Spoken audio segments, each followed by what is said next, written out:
Hello बच्चों, चलिए प्रश्न को पढ़ते हैं और समझते हैं। एक महिला दो प्रकार के भोज्यों को इस प्रकार मिलाना चाहती है कि मिश्रण में विटामिन ए कम से कम 8 मात्रक, विटामिन बी कम से कम 10 मात्रक हो। पहले भोज्य में प्रति किलोग्राम विटामिन ए 2 मात्रक और विटामिन बी का 1 मात्रक है, जबकि दूसरे भोज्य में प्रति किलोग्राम में विटामिन ए का 1 मात्रक और विटामिन बी के 2 मात्रक है। प्रथम प्रकार के 1 किलोग्राम भोज्य का मूल्य 50 रुपये है और दूसरे प्रकार का जो 1 किलोग्राम भोज्य है उसका मूल्य 70 रुपये है। तो इस प्रकार के भोज्य मिश्रण का न्यूनतम मूल्य ज्ञात कीजिए। तो यहाँ पर हमें न्यूनतम मूल्य ज्ञात करना है। रेखिक प्रोग्रामन की समस्या है। इसको हल करने से पहले हम मुख्य अवधारणा लिखते हैं। तो प्रश्न के लिए मुख्य अवधारणा, जिसकी सहायता से हम इस प्रश्न को हल करेंगे।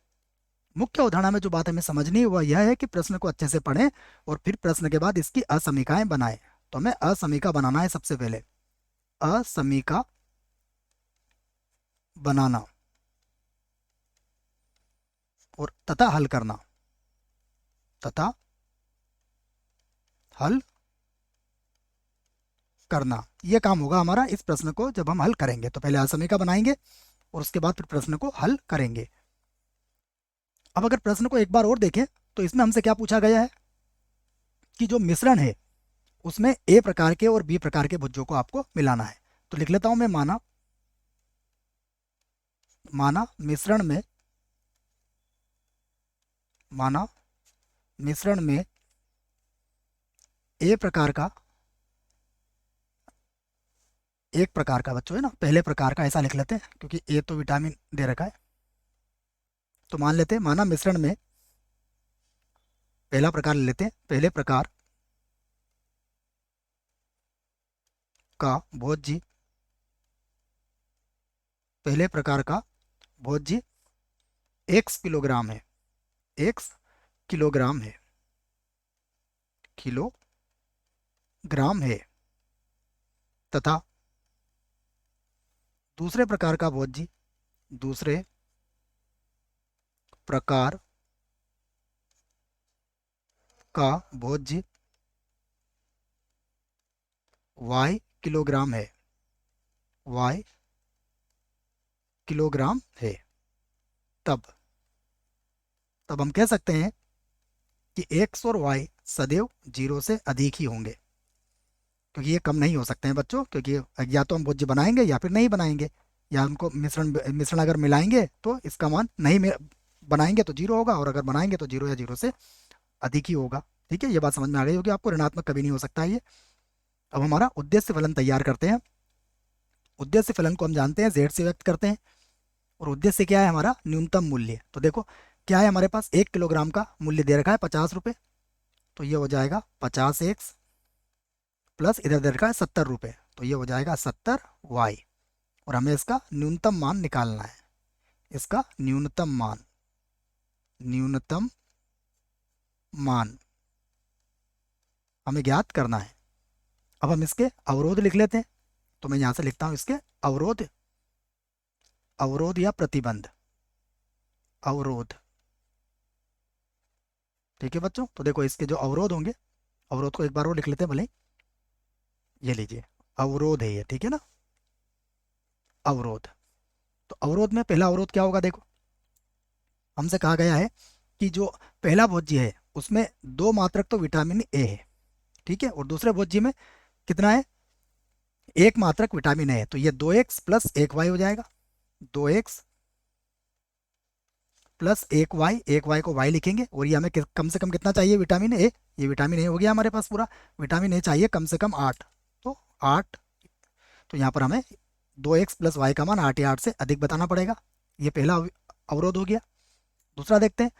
अब बी में कम से कम, यहाँ से पढ़ते हैं बच्चों, ए के अंदर, और उसके बाद विटामिन बी का 1 मात्रक है। पहले भोज्य में विटामिन बी का 1 मात्रक है और दूसरे भोज्य में विटामिन बी के 2 मात्रक है। तो ये हो जाएगा 1x प्लस 2y, अर्थात x प्लस 2y, और ये हमें चाहिए कम से कम 10।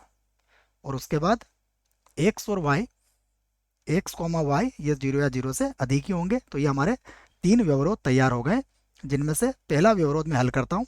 पहला व्यवरोध है 2x प्लस का y बड़ा या बराबर है 8 से। के संगत हम सबसे पहले समीकरण बनाएंगे। तो के संगत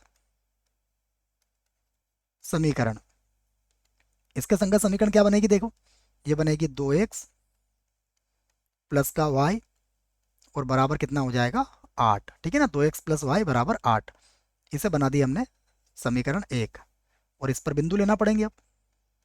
तो इस पर यहाँ पर हम बिंदु ले लेते हैं।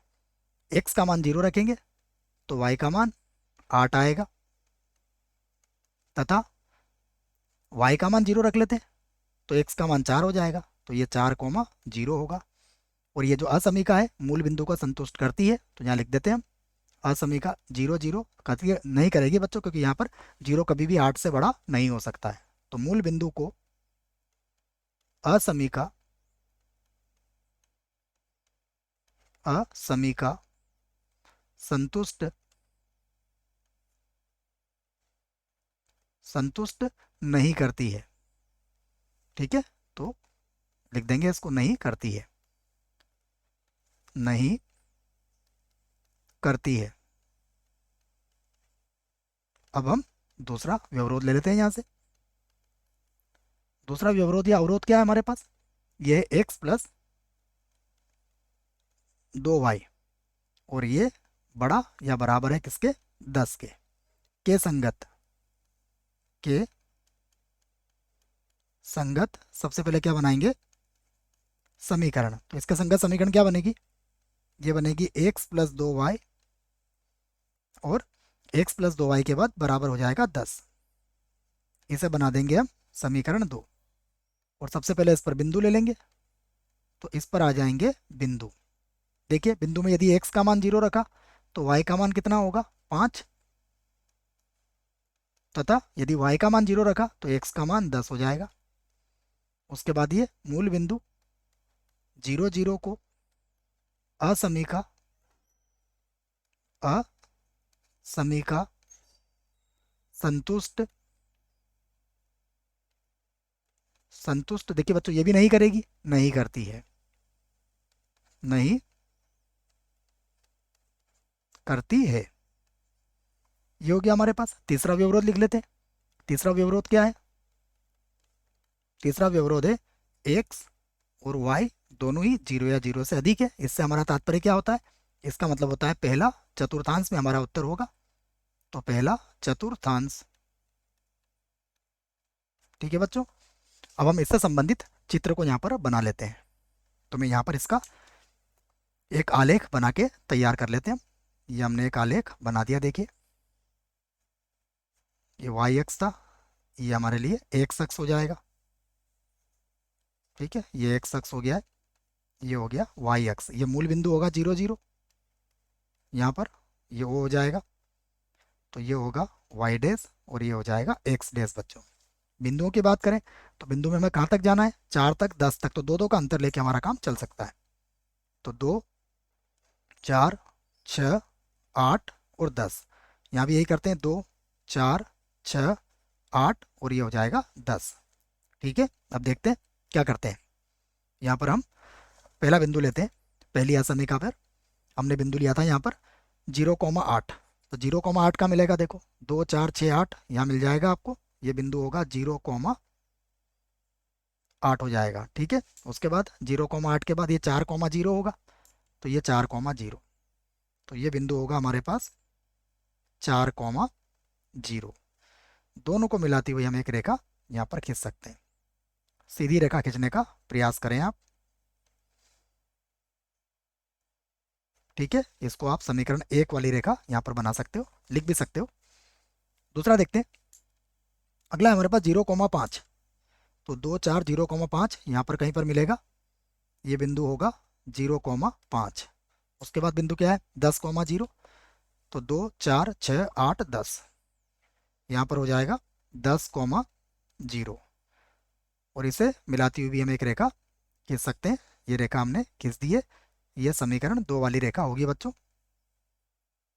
दोनों ही रेखाएं मूल बिंदु को संतुष्ट नहीं करती है। इसका अर्थ क्या हुआ कि हमारा जो हल क्षेत्र होगा वो इधर होगा, जो कि एक अपरिबद्ध भाग होगा।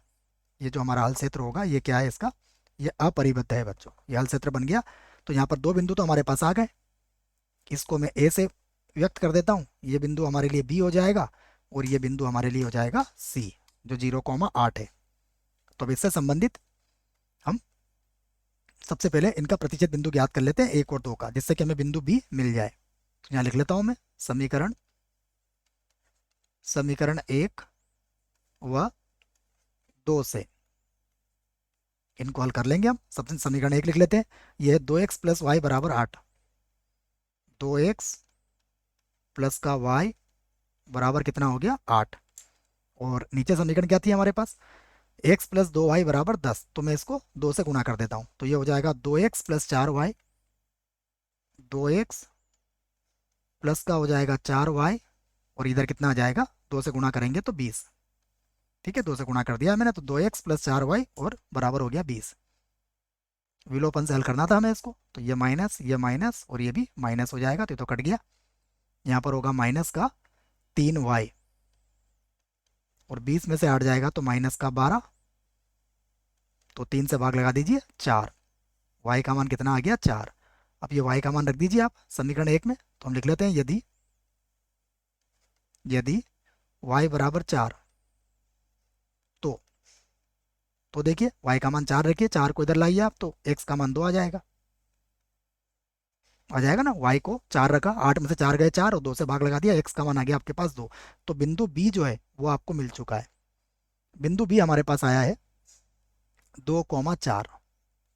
ठीक है, अब हम यहाँ पर कोणीय बिंदु की एक सारणी बना सकते हैं, तो मैं यहाँ पर बना देता हूँ कोणीय बिंदु की सारणी। कोणीय बिंदु, और यहाँ पर z का मान कितना था, z का मान देखते हैं। z हमारे पास था 50x plus 70y, 50x plus का 70y। तो पहले बिंदु ए लेते हैं, यहाँ पर बिंदु ए है हमारे पास 10,0, 10,0। उसके बाद बिंदु बी ले लेंगे, बिंदु बी है 2,4। उसके बाद बिंदु सी लेंगे, जो मिलेगा आपको 0,8, 0,8। ये 3 बिंदु ले लिए हमने, इनके संगत z के मान हम ज्ञात कर सकते हैं। तो देखिए 10 रखेंगे तो कितना आ जाएगा यहाँ पर, 50 का 10 से गुणा करेंगे तो 500। उसके बाद 2,4 है, तो 50 को 2 से गुणा कीजिए तो ये हो जाएगा 100। उसके बाद इसको 4 से गुणा कीजिए तो 7 चौक कितना हो जाएगा 28, तो ये हो जाएगा 280। ठीक है ना, 7 चौक 28, 280, तो ये हो गया 300, 380 हो जाएगा ये। उसके बाद ये तो जीरो रहेगा, 7 कितना होता है, 8 56, तो ये हो गया 56 अर्थात 560। तो हमें न्यूनतम मान क्या मिला, देखो यहाँ से ये सारणी थी हमारी। ठीक है बच्चों, चाहो तो इसको आराम से बंद कर सकते हो।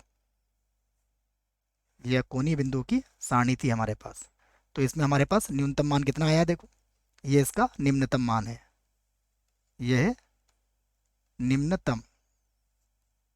ठीक है, तो निम्नतम मान हमें कितना मिला है 380। तो यहाँ पर हम क्या करते हैं, अब 50x प्लस 70y, और देखो ये न्यूनतम मान है, तो ये चूंकि ये हमारा क्षेत्र क्या है अपरिबद्ध है, तो हमें देखना पड़ेगा कि इसका निम्नतम मान 380 है या नहीं है। तो अब हम देख लेते हैं। अब 50x प्लस 70y, तो अब हम लिखेंगे 50x प्लस का 70y, और ये छोटा कर देंगे किससे, क्योंकि न्यूनतम निकाल रहे हैं 380 से, यहाँ लिख देंगे 380। ठीक है ना, यह असमीका है। अब इस पर बिंदु ले लेंगे, तो असमीका पर हम बिंदु ले सकते हैं ना, इनके संगत समीकरण भी बना सकते हैं आप सीधे सीधे, लेकिन आप चाहें तो बिंदु भी ले सकते हैं। तो इस पर यदि आपने बिंदु लिया तो x का मान 0 रखेंगे आप। यदि आपने x का मान 0 रखा तो देखो y का मान कितना आ जाएगा, y का मान आ जाएगा x का मान 0, y का मान आ जाएगा 0 से 0 कट जाएगा 38 बटे में आ जाएगा 7 बच्चों। ठीक है ना, x का मान 0 और ये 380 बटा 70, तो ये 38 बटा 7 हो जाएगा। तथा दूसरा मान देखते हैं, यदि हमने y का मान 0 रखा, यदि y का मान 0 रखा तो ये हो जाएगा 38 और बटे में कितना आ जाएगा 5। ठीक है, और कॉमा हो जाएगा 0। तो अब अगर आप देखें तो ये कहाँ पर अंकित करेंगे हम, सबसे पहले अगर इसको देखेंगे तो 7 5 35 बच्चों है ना, ये 5 और 6 के आसपास होगा ये मान। मैं देख लेता हूँ इसको क्या मान होगा। तो ये हमारे पास यहाँ पर कहीं पर मान होगा बच्चों। मैं इसको दूसरे पेन से बना देता हूँ। ये लीजिए, ये यहाँ पर कहीं पर मान आएगा, देखो। उसके बाद अगला मान क्या है हमारे पास, वो भी देख देख लेते हैं। वाई, ये एक्स का मान कितना है, देखो। ये अगर आप बोलोगे पढ़ा तो 7 बार 5 8 40, मतलब ये 7 और 8 के बीच में होगा लगभग, ठीक है ना। ये 7 और 8 के बीच में जाएगा। तो ये मान हमारा आ जाएगा 2 4 6 7, यहाँ पर कहीं पर, ठीक है ना बच्चों। ये 2 4 6 8, तो यहाँ पर कहीं पर मान में ले लेता हूँ इसका लगभग। तो यहाँ से एक हमें रेखा खींचना पड़ेगी। ये हमारी असमीका वाली रेखा है। अब ये देखिए आप, ये मूल बिंदु को संतुष्ट करती है या नहीं करती है, पहले मैं इसको दिखा देता हूँ आपको। तो ये जो है असमीका 0 0 को संतुष्ट करती है, संतुष्ट करती है। अब आप यहाँ पर देख सकते हो कि हमारा इस असमीका का क्षेत्र जो होगा वो किधर होगा बच्चों, असमीका का क्षेत्र तो इधर होगा, और हमारा जो क्षेत्र है वो क्या है, इधर है। इसका मतलब दोनों में कोई उभयनिष्ठ क्षेत्र विद्यमान नहीं है। तो यहाँ पर हम कह सकते हैं कि, मैं इसको इस प्रकार लिख के ही बता देता हूँ आपको, कि यहाँ, यहाँ, ठीक है, इसको हम इस प्रकार लिख लेते हैं। 50x, 50x प्लस 70y छोटा है 380 के क्षेत्र तथा सुसंगत क्षेत्र तथा सुसंगत क्षेत्र में उभयनिष्ठ बिंदु में, उभयनिष्ठ बिंदु, उभयनिष्ठ बिंदु नहीं है, नहीं है। इसलिए, इसलिए z का निम्नतम मान, निम्नतम मान कितना होगा, 380 होगा। और यदि उभयनिष्ठ बिंदु होता बच्चों तो इसका निम्नतम मान विद्यमान नहीं होता, ये याद रखें आप। तो मैंने ये पूरी बातें यहाँ पर लिख दी है। अब चलते हैं प्रश्न की तरफ। प्रश्न ने हमसे क्या पूछा था, हमसे पूछा था मिश्रण का न्यूनतम मूल्य ज्ञात कीजिए। तो मैं लिख देता हूँ मिश्रण का न्यूनतम मूल्य। अतः, अतः मिश्रण का, मिश्रण का न्यूनतम, मिश्रण का न्यूनतम मूल्य, ठीक है बच्चों। न्यूनतम मूल्य ही पूछा था ना, एक बार और देख लेते हैं। न्यूनतम मूल्य पूछा था बच्चों, बिल्कुल सही है। न्यूनतम मूल्य कितना होगा, 380 रुपये होगा, 380 रुपये होगा। ये हमारा पूरा उत्तर है बच्चों। आशा करता हूँ प्रश्न का उत्तर समझ में आया होगा। धन्यवाद।